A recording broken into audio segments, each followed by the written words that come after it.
আসসালামু আলাইকুম। আজকে বানাবো খাসির মাংস দিয়ে বিরিয়ানি। সব কিছু রেডি করে রেখেছি। এখন আমার কাছে খুব একটা বেশি সময় লাগে না। এটা হচ্ছে খাসির মাংস, 1 কেজির মতো হবে। আর এটা হচ্ছে চিনি গুঁড়া চাল, ধুয়ে রেখেছি। আর এটা হচ্ছে বিরিয়ানি মশলা। আর এটা হচ্ছে দুধ। তো দই নাই এই মুহূর্তে, আমি ইনস্ট্যান্ট দই বানাবো। এই যে জাল করা দুধে লেবুর রস দিয়ে দিলে ইনস্ট্যান্ট দই হয়ে যাবে। লেবুর রস দিয়ে দিলাম, এখন ইনস্ট্যান্ট দই হয়ে যাবে।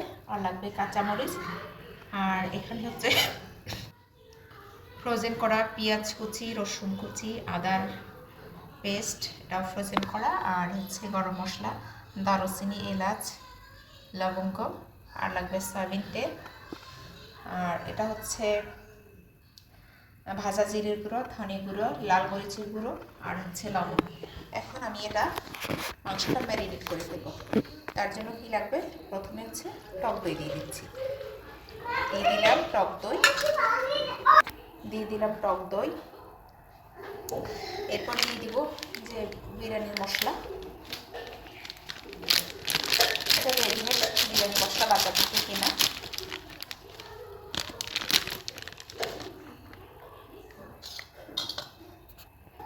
এরপর দিয়ে দিচ্ছি লাল মরিচের গুঁড়ো,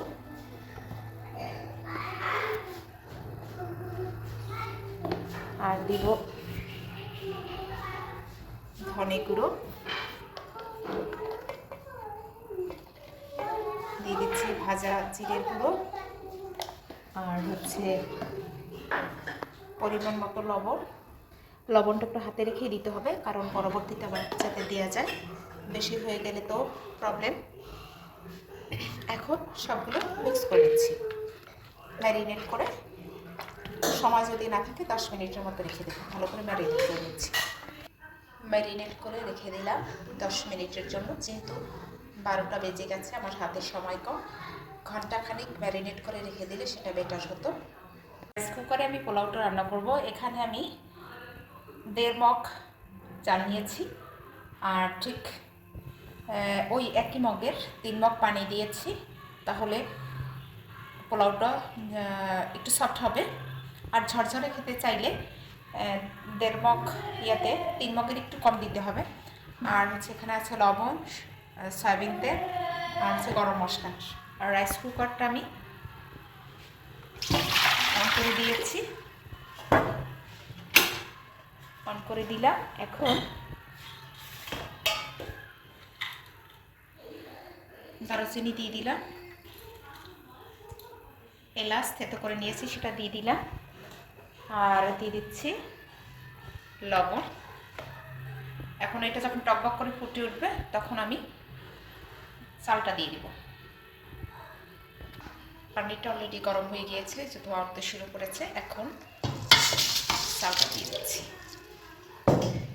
চালটা দিয়ে নেড়ে চেড়ে ঢাকনাটা দিয়ে দিব। রাইস কুকারে পোলাও রান্না খুবই ইজি। আর এটা আমি শাহি পোলাও রান্না করছি না, নর্মাল পোলাও। আর দিয়ে দিচ্ছি তেল। তেলটা আগে দিলেই বেটার হতো। যখন পানিটা গরম করতে দিয়েছি তখন তেলটা দিলে বেটার হতো। এখানে তেলের পরিবর্তে ঘিও ব্যবহার করা যায়। তো আমি এখানে সয়াবিন তেল ইউজ করেছি। সয়াবিন তেলটা দেওয়ার কারণ হচ্ছে সয়াবিন তেলটা দিলে পোলাওটা একদম সাদা থাকে, আর ঘি দিলে পোলাওর কালারটা লালচে হয়ে যায়। এখন ঢাকনা দিয়ে দিচ্ছি। ঢাকনা দিয়ে দিলাম। আর যখন একটু উপচে যাতে পড়ে না যায়, ব্লক হলে এটা উঠিয়ে ফেলব। সে পর্যন্ত অপেক্ষা করছি। পোলাওয়ের ভিতরে গাজর দিয়ে দিচ্ছি, গাজর কুচি, দেখতে সুন্দর লাগবে। একটু নেড়ে চেড়ে দিচ্ছি। এখানে ইচ্ছে করলে মটরশুঁটি দেওয়া যেতে পারে। আবার ঢাকনা দিয়ে দিচ্ছি। এদিকে মাংসটা ম্যারিনেট হয়ে গেছে প্রায় আধা ঘন্টার মতো।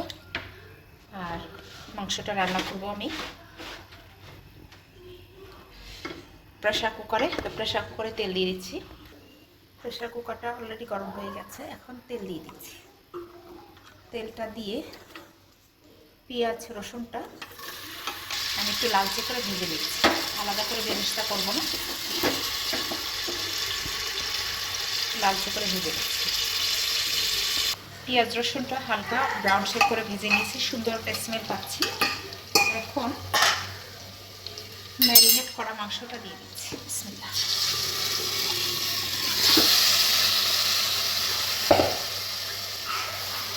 ভালো করে নেড়ে মিক্স করে ঢাকনা দিয়ে দিব। এটা কষাতে হবে, কষানোর জন্য এক্সট্রা আপাতত করে পানি দিতে হবে। এটার থেকেই অনেক পানি বের হয়ে আসবে। 2 টুকরা আদা পেস্ট দিয়ে দিলাম, আর ম্যারিনেট করা মাংসের যেটুকু পানি আছে এতেই কষানো হয়ে যাবে। এক্সট্রা পানি ইউজ করতে হবে না। ঢাকনাটা দিয়ে দিলাম। এই যে পানি আছে এতেই 3টা সিটি দেওয়া যাবে। 3টে সিটি পর্যন্ত অপেক্ষা করি। এদিকে দেখুন একদম ঝরঝরে পোলাও হয়ে গেছে, পানিটাও শুকিয়ে গেছে। এখন সুইচটা অফ করে 7-8টা কাঁচামরিচ রেখে দিচ্ছি, দমে সিদ্ধ হয়ে যাবে। একদম ঝরঝরা হয়েছে মশলা। এটা কিন্তু ঢাকনা উঠাইনি, খুবই ইজি। অনেক অল্প সময়ের মধ্যে পোলাও রান্না হয়ে গেল। প্রায় 10-12 মিনিটের মধ্যে পোলাও হয়ে গেছে। ঢাকনা দিয়ে দমে রেখে দিচ্ছি মাশাআল্লাহ। দেখুন আমি কিন্তু ওখানে কোনো পানি ইউজ করিনি, জাস্ট ম্যারিনেট করা মাংস দিয়ে 3টা সিটি দিয়েছি। আর এখানে এখন তো অনেক ঝোল আছে, এতেই সিদ্ধ হয়ে যাবে। আর এখানে দিয়ে দিচ্ছি লবঙ্গ, দারুচিনি, এলাচ থেকে করে দিয়েছি। এখানে দিয়ে একটু মিক্স করে দিয়ে আবার যে পানি আছে এতে 5-6টা সিটি হয়ে যাবে। 5-6টা সিটি পর্যন্ত অপেক্ষা করছি।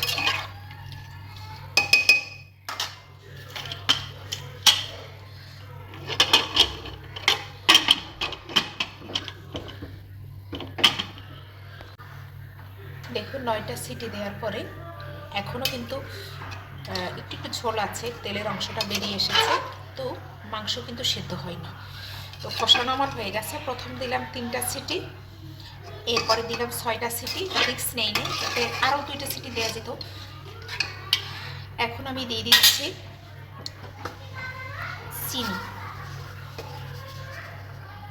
চিনি দিলে কালার ব্যালেন্সটা সুন্দর আসে।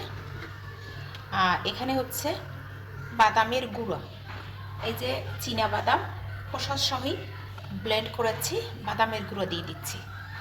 বাদামের গুঁড়ো দিলে টেস্ট আরও দ্বিগুণ বেড়ে যায়। এখানে কাজু বাদাম, আমন্ড এগুলো গুঁড়ো করে দেওয়া যেতে পারে।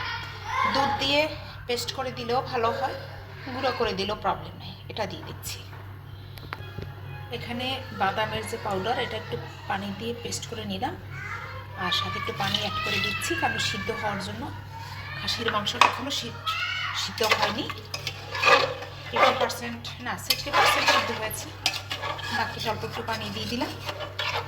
এখন এই যে ঝোল আছে এতে ইনশাল্লাহ হয়ে যাবে আশা করছি।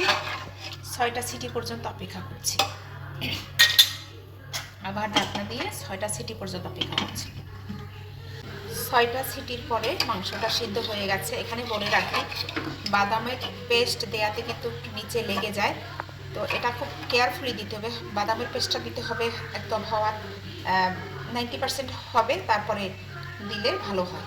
এটা একটা টিপস বলা যেতে পারে, কারণ এটা নিচে লেগে যায়। আর যেহেতু প্রেশার কুকারে বারবার ওঠানোর কোনো ওয়ে থাকে না, সেক্ষেত্রে একদম হয়ে গেছে 90%, এরপরে উঠিয়ে দিলে ভালো হয়। তো এখন আমি পোলাওর সাথে মিক্স করে দিচ্ছি। এদিকে পোলাও কি অবস্থা দেখুন, মিক্স করে দিচ্ছি। ঝরঝরে পোলাও না, নিচে কোনো লাগেনি। ভালো করে নাড়াচাড়া দিয়ে মাংসটা মিক্স করব। রাইস কুকার এবং প্রেশার কুকারে রান্না করলে খুব তাড়াতাড়ি হয়ে যায়। নর্মালি চুলায় রান্না করলে 1-1.5 ঘন্টা লাগে এরকমের খাসির মাংস দিয়ে বিরিয়ানি রান্না করতে। এখন আমি মাংসটা দিয়ে দিচ্ছি। মাংসটা একাত্রে এরপর মিক্স করে দিচ্ছি। মিক্স করা হয়ে গেছে, এখন ঢাকনা দিয়ে 5 মিনিট রাইস কুকার অন করে দিচ্ছি। 5 মিনিট রেখে দমে রেখে দিব। টেস্ট করে দেখতে হবে, যদি লবণে কম হয় সেক্ষেত্রে এখন একটু লবণ ইউজ করার সময় আছে, লবণ দিয়ে দেওয়া যেতে পারে। ফাইনালি আমার রেডি, একদম গরম গরম ধোঁয়া উঠছে। খাসির মাংস দিয়ে বিরিয়ানি অনেকদিন পরে রান্না করলাম, খুবই অল্প সময়ে। হেল্প করেছে আমাকে রাইস কুকার এবং প্রেসার কুকার, খুবই অল্প সময় হয়ে গেছে। মাশাআল্লাহ, রেসিপিটা আপনারা ট্রাই করতে পারেন।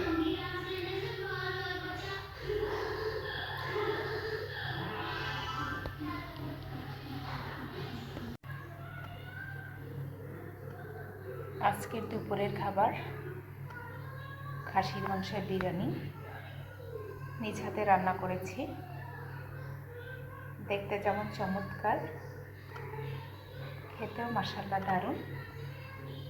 পুরো রেসিপিটি দেখতে আমার RK cooking world by Rimi Karim YouTube চ্যানেলটি সাবস্ক্রাইব করে দেখে নিতে পারেন, আর Facebook page RK cooking world visit করে রেসিপিটি ট্রাই করতে পারেন। ধন্যবাদ সবাইকে। আসসালামু আলাইকুম।